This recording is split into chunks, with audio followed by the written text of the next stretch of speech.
Cerita ini adalah adaptasi dari kisah nyata yang dialami oleh Desi saat mendaki gunung yang dikirim ke email kami. Berbagai hal mistis yang terkandung dalam cerita ini adalah nyata.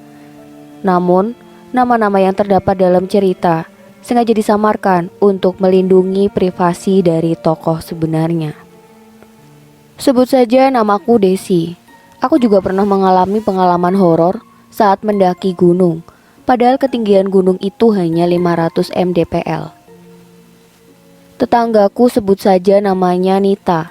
Waktu itu dia mengajakku untuk mendaki gunung. Karena waktu itu kami masih pemula, jadi kami mencoba naik gunung itu dulu. Ceritanya waktu itu kita berangkat cuma berdua. Sesampainya di pedesaan di bawah kaki gunung, kami tanya ke Pak Kuncennya. Pak, di atas ada yang ngecamp nggak? Kalau malam ini lagi nggak ada yang ngecamp, Dek, jawab Pak Kuncen. Singkat cerita, akhirnya kami naik mendaki kira-kira jam 4 sore. Di perjalanan naik kami tidak mengalami hal-hal aneh atau hal-hal mistis. Sesampainya di puncak sekitar jam 7 malam. Di sana kami melihat ada rombongan pendaki berjumlah 3 orang. Setelah kami saling sapa dan mengobrol sebentar, kami melanjutkan foto-foto dan istirahat di puncak sembari menikmati keindahan langit di sana. Sekitar jam setengah 8 malam, aku mengajak Nita untuk turun gunung karena sudah malam, takut kemalaman sampai bawahnya. Nanti dulu aja lah, masih rame tuh, lihat di sana juga ada yang ngecamp. Santai aja sih, kenapa? Jawab Nita tidak menghiraukanku. Sekitar jam 9 malam aku baru ingat kalau kata Kuncen di bawah tadi bahwa malam ini gak ada yang naik dan ngecamp. Akhirnya aku berbisik ke Nita. Nit, gue baru ingat. Lo ingat kata Kuncen tadi gak yang di bawah? Kalau di atas tuh lagi gak ada yang ngecamp. Cuma kita yang naik hari ini. Cabut aja yuk, Nik. Perasaan gue gak enak banget. Lah, iya, gue baru ingat. Terus mereka siapa? Jawab Nita kaget. Gak tahu, Nit. Udah ya cabut, jawabku. Ketika kami bersiap akan turun, pendaki itu berteriak ke arah kami. Arep mingen di mbak, sini gabung sama kami. Aku dan Nita langsung berlari kecil turun ke arah bawah tanpa berani melihat ke arah pendaki itu. Setelah sekitar 10 menit kami turun, kami mendengar ada suara orang berlari mengikuti kami dari arah belakang. Dari langkahnya terdengar bukan cuma satu orang, tetapi banyak. Semakin takut dan paniklah kami. Berhubung malam semakin gelap dan kami hanya punya satu senter karena senterku mati. Kami berdua berjalan turun sangat cepat waktu itu tanpa memikirkan lelah. Sepanjang jalan suara dari arah belakang kami tidak hilang. Mereka terus mengikuti kami, ditambah berkali-kali kami mendengar suara tangisan wanita dari arah samping kami. Setelah berjalan cukup lama, kira-kira waktu itu pukul setengah 12 malam, di sebuah tikungan ada sosok wanita berbaju putih, berdiri sambil menangis. Di situ kami berhenti, takut dan bingung jadi satu. Tidak mungkin kalau kita balik lagi ke arah puncak, tapi kalau kami turun otomatis kami harus melewati sosok itu. Kulihat muka Nita sangat pucat. Ayo Nit, jalan, gak usah diliatin. Ucapku memberanikan diri dan berharap sosok itu hilang. Kami terus menunduk sambil berpegangan tangan dan berjalan melewati sosok wanita menangis itu. Singkat cerita, sekitar jam setengah 1 malam, kami istirahat sebentar untuk minum di pinggir jalur. Aneh, kok gak nyampe-nyampe ya? Padahal udah 4 jam kita turun, ucap Nita. Sabar Nit, bentar lagi juga nyampe, jawabku menenangkan Nita. Aku juga sebenarnya sadar kalau di perjalanan turun ini ada yang tidak beres. Padahal perjalanan naik cuma butuh waktu 3 jam. Kenapa pas di perjalanan turun malah lebih lama sampai bawahnya?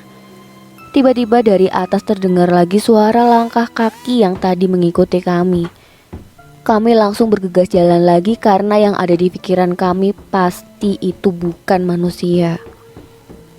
Arep mingendi ngene wae melu aku. Dari arah belakang terdengar teriakan suara laki-laki. Yang ada di pikiran kami pasti itu sosok pendaki yang tadi kami temui di puncak. Di perjalanan turun suara-suara aneh makin menjadi-jadi. Ada banyak suara tangisan, suara tertawa khas kuntilanak, dan suara anak kecil. Ditambah lagi suara langkah kaki yang selalu mengikuti. Lalu aku merasakan seperti ada banyak mata yang sedang mengintai kami. Kami berpegangan tangan dan berlari kecil, berharap cepat sampai ke pemukiman. Tapi apa yang terjadi selanjutnya? Kami malah kembali lagi ke tempat kami istirahat tadi. Aku ingat betul, tempat istirahat tadi kami minum di sana ada sebuah karung. Seperti karung bekas pencari rumput yang tergeletak di bawah.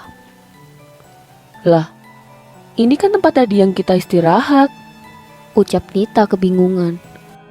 Udah ayo Nit, bentar lagi juga sampai kok, jawabku menenangkan Nita. Kami terus berlari kecil sambil bergandengan tangan, tidak peduli akar yang melintang dan lelahnya fisik kami. Sekilas mataku melirik ke arah hutan di kanan jalur. Di sana aku melihat sosok anak kecil berdiri sendirian melihat ke arah kami. Perasaanku semakin lama semakin tidak karuan, rasanya ingin menangis. Hingga akhirnya kami berhenti karena benar-benar kelelahan dan tidak bisa lagi melanjutkan perjalanan. Di tengah istirahat kami kali ini tiba-tiba, "Astagfirullahalazim Des," teriak Nita sambil menunjuk ke arah hutan. Mataku langsung melihat ke arah apa yang ditunjuk Nita. Ternyata di balik pohon ada macan yang sedang duduk. Lalu macan itu datang menghampiri kami. Aku dan Nita hanya terdiam. Benar-benar badanku kaku, tidak bisa digerakkan sama sekali. Ada keinginan untuk lari, tapi entah kenapa semua itu sia-sia. Saat macan itu sudah dekat dengan kami sekitar 1 meteran, di situ aku merem dan berpikiran kalau kita bakal dimakan macan. Aku hanya bisa berdoa dan baca-baca syahadat berharap matiku mati syahid.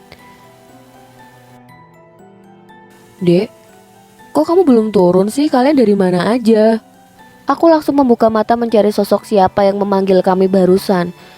Ternyata itu adalah sosok Pak Kuncen yang kami temui tadi di bawah sebelum mendaki.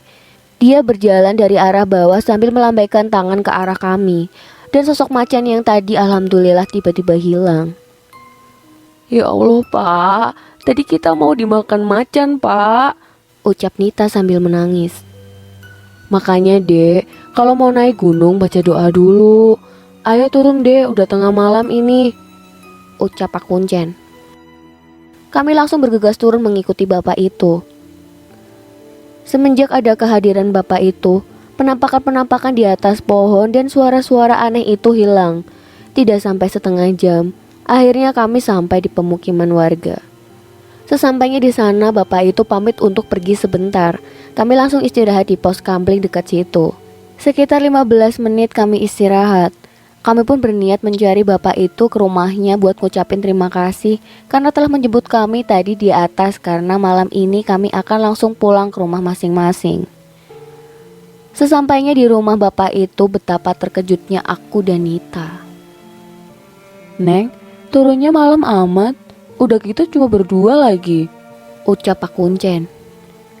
Enggih Pak, terima kasih nggih udah menjemput kami tadi. Kalau nggak ada bapak, kami pasti sudah dimakan macan Pak, ucapku. Loh, jemput di mana Neng? Ini saya baru pulang Neng, belum kemana-mana, ucap Pak Kuncen yang kebingungan dengan pertanyaanku. Loh, tadi bapak barusan jemput kami kan di atas, ucap Nita yang juga kebingungan. Enggak Neng, saya baru pulang, ini tadi habis pergi pengajian di rumah tetangga, ucap bapak itu. Di situ kami berdua langsung merinding, tapi kami sangat bersyukur karena bisa selamat turun sampai ke bawah dan bisa kembali pulang ke rumah. Itulah kisah mistis pendakian yang dikirim ke email kami.